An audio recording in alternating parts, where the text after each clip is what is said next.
Hey guys, and welcome back to my channel where we read scary stories and creepy legends. So recently I did a poll in Instagram, as you can see, and it looks like you guys really like true horror stories. So that's what we're going to be doing today. Specifically, we're going to be reading horror stories from Malaysian universities.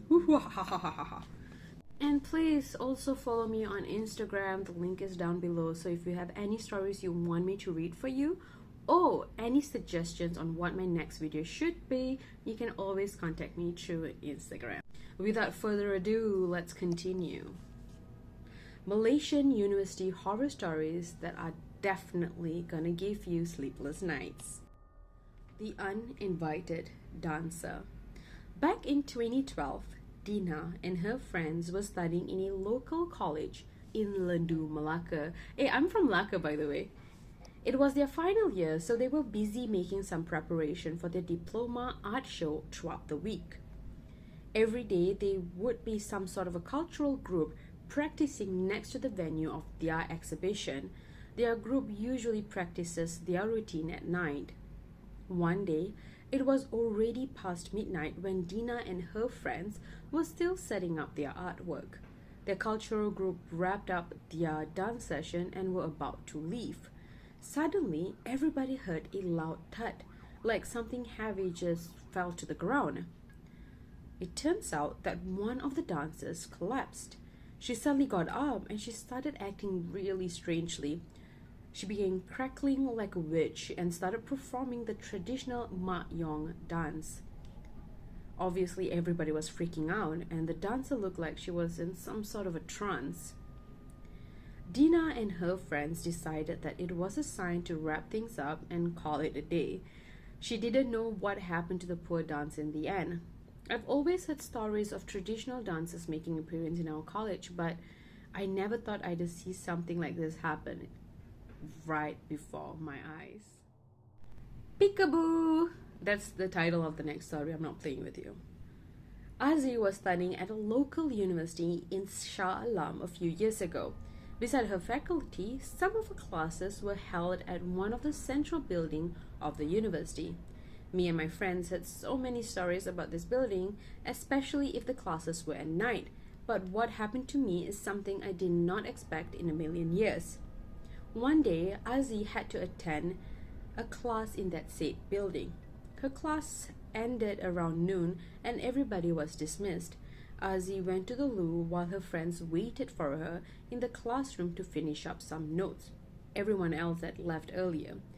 When Azzi returned to the classroom, her friends looked pale and they were really quiet. Sensing something was amiss, they gathered their stuff and left the building immediately. After having lunch and settling down, her friends spoke up.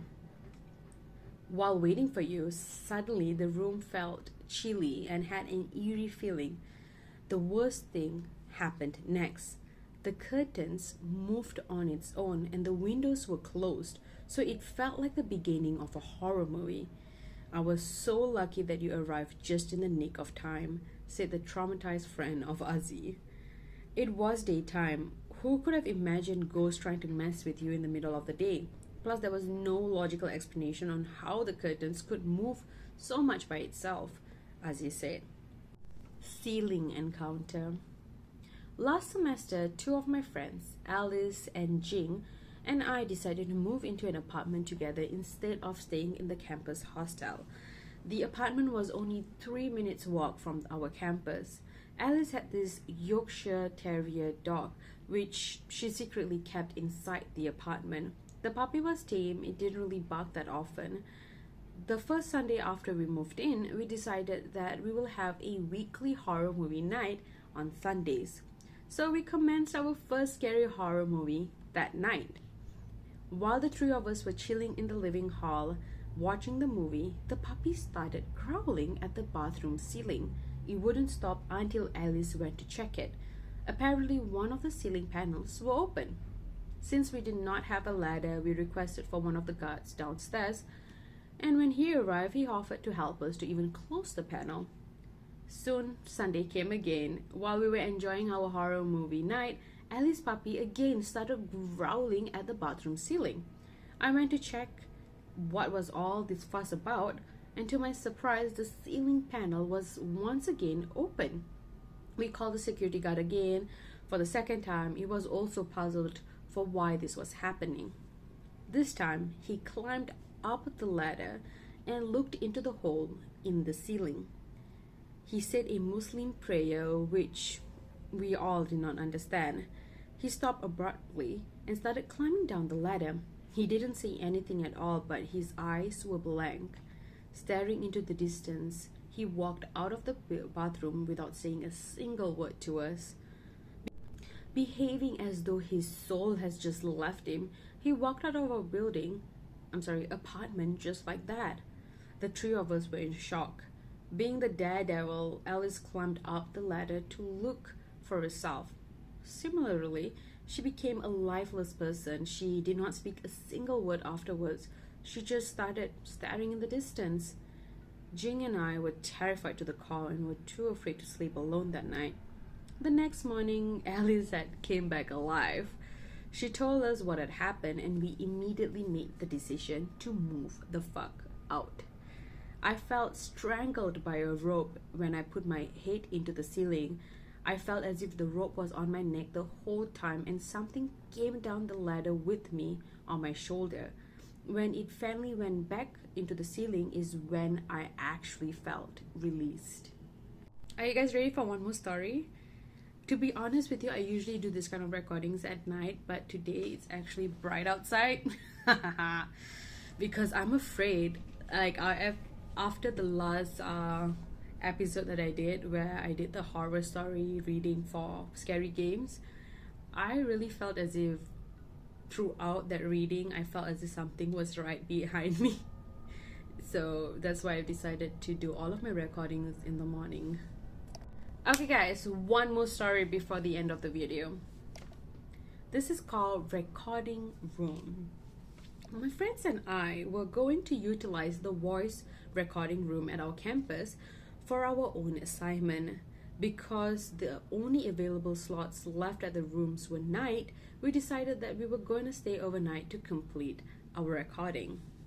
We were still working on the recording until the wee hours of the morning, so we were the only ones left at the campus during that time. The recording studio was structured into two sites, the recording room and the control room. We had many failed attempts at in the recording room, just like me, because there were a lot of white noise in the background.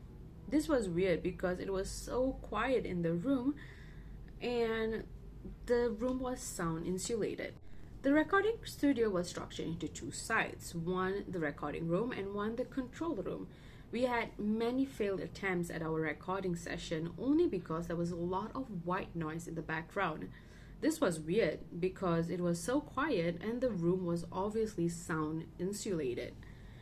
We took a final take just to try our best one. Upon listening to the playback of the recording, Jen, my friend who was monitoring all the control panel, immediately summoned Kim to come out of the recording room. When Jen played back the soundtrack, to our horror, there was what seems like a woman softly singing a Japanese tune in the background. We immediately ceased proceeding with our assignment and decided to call it a night. That night, I was sleeping next to the keyboard, and the keyboard started giving off the same Japanese tune that we heard earlier. After all this, we never stepped back into that room ever again. Hey guys, and thank you so much for watching this video till the end. If you really liked it, please give me a like and subscribe. That really helps. And if you did not like it and you think I could do so much more better, comment down below on how I can improve. Until next time, please stay safe. Bye bye.